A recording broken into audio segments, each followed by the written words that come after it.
BJPയുടെ ദേശീയ തലത്തിലുള്ള പൊളിച്ചെഴുത്ത് അല്ലെങ്കിൽ ഭാരവാഹിത്വത്തെ നിശ്ചയിക്കുന്നു, കേന്ദ്രമന്ത്രിസഭയും പൊളിച്ചെഴുതുന്നു, പുനഃസംഘടിപ്പിക്കുന്നു. അങ്ങനെ വരുന്നതിൽ കേരളത്തിൽ നിന്ന് പല പേരുകളും കേൾക്കുന്നു. ജോർജ് കുര്യന് തന്നെ ന്യൂനപക്ഷ മോർച്ചയുടെ ദേശീയ പ്രസിഡന്റായി ജോർജ് കുര്യൻ പോയാൽ അത്ഭുതമില്ല. ശോഭാ സുരേന്ദ്രൻ മഹിളാ മോർച്ചയുടെ അഖിലേന്ത്യാ പ്രസിഡന്റായി അധ്യക്ഷയായാലും അത്ഭുതമില്ല. സുരേന്ദ്രനെ രാജ്യസഭയിലേക്ക് നോക്കുന്നു എന്നാണ് പറയുന്നത്. അനൂപ് ആന്റണിയെയോ അനിൽ ആന്റണിയെയോ മന്ത്രിയായും നോക്കുന്നുണ്ട്. അതിൽ അനൂപ് ആന്റണിക്കാണ് മന്ത്രിസ്ഥാനത്തിൽ ഏറ്റവും കൂടുതൽ സാധ്യതയുള്ളത്. 2 കാരണങ്ങളാണ്. 1, ചെറുപ്പമാണ്. 2, ന്യൂനപക്ഷ മുഖമാണ്. 3, ഇപ്പോൾ അതിൻ്റെ പ്രധാനപ്പെട്ട ഒരു ഭാരവാഹിയാണ്. BJPയുടെ വളരെ പ്രധാനപ്പെട്ട ഒരു ഭാരവാഹിയാണ്. അതുകൊണ്ട് തന്നെ കൃത്യമായി അനൂപ് ആന്റണിയെ മന്ത്രിയാക്കും എന്നാണ് കേൾക്കുന്നത്.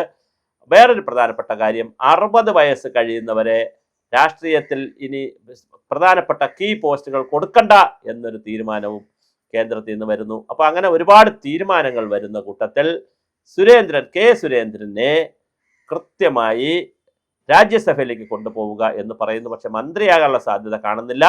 മന്ത്രിയാകാനുള്ള സാധ്യത അനൂപ് ആന്റണിയുടെ പേരാണ് പറഞ്ഞു കേൾക്കുന്നത്. അങ്ങനെ അനൂപ് ആന്റണി, കാര്യം ന്യൂനപക്ഷ മുഖം കൂടിയാണ്, ആ ഒരു ന്യൂനപക്ഷ മുഖത്തിനെ കൊടുക്കുക. കാരണം ഇവിടെ ആൾറെഡി സുരേഷ് ഗോപി മന്ത്രിയാണ്. അപ്പോൾ ഹിന്ദു സമുദായത്തിൽ നിന്നൊരു മന്ത്രി വന്നു കഴിഞ്ഞു.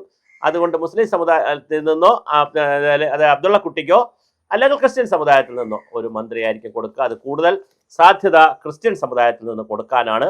അത് വളരെ പ്രധാനപ്പെട്ട പേര് കേൾക്കുന്നത് അനൂപ് ആന്റണിയുടേതാണ്. അദ്ദേഹം തിരുവല്ലയിൽ മത്സരിച്ച് 2ാം സ്ഥാനത്തെത്തി.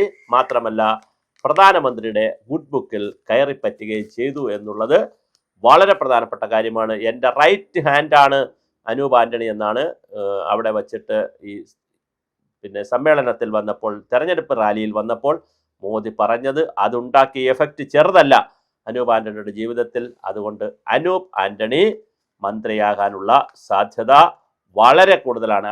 അങ്ങനെയാണെങ്കിൽ അൽഫോൺസ് കണ്ണന്താനം കഴിഞ്ഞ് ജോർജ് കുര്യനും കഴിഞ്ഞ് മൂന്നാമത വീണ്ടും ഒരു ക്രിസ്തീയ മുഖത്തെ മന്ത്രിയാക്കുന്നു എന്നുള്ളതാണ് കേന്ദ്രത്തിൽ സംഭവിക്കുന്നത്.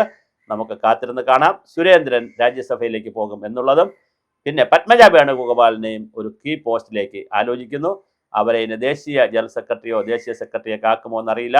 അതോ വനിതാ സംഘത്തിലേക്ക് കൊണ്ടുപോകുമോ, അതോ അവരെ രാജ്യസഭയിലേക്കോ ഗവർണർ സ്ഥാനത്തേക്ക് കൊണ്ടുപോകും. എന്തായാലും ഈ 3-4 പേരുകൾ കേന്ദ്രത്തിൽ കേൾക്കുന്നു. അതിൽ പ്രധാനമായി കേൾക്കുന്നത് അനൂപ് ആന്റണിയുടെയും അതുപോലെ തന്നെ സുരേന്ദ്രൻ്റെയും പേരാണ് സജീവമായി പാർലമെന്ററി രംഗത്തേക്ക് കേൾക്കുന്നത്.